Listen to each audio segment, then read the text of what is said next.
اپنے گناہ جھڑوائیے۔ رسول اللہ صلی اللہ علیہ وسلم ایک ایسے درخت کے پاس سے گزرے جس کے پتے سوکھ چکے تھے۔ آپ صلی اللہ علیہ وسلم نے اس پر اپنا عصائے مبارک مارا تو اس کے سوکھے پتے جھڑ پڑے اور ساتھ والوں نے وہ منظر دیکھا۔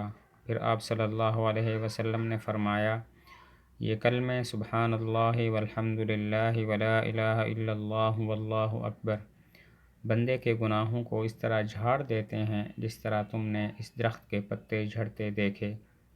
یہ حدیث شریف جامع ترمذی باب ما جاء فی عقد التسبیح بالید کے تحت آئی ہے۔ اس حدیث کا مطلب یہ ہے کہ حضور صلی اللہ علیہ وسلم اپنے صحابہ کرام کے ساتھ ایک درخت کے پاس سے گزرے اور اس کے پتے سوکھ چکے تھے۔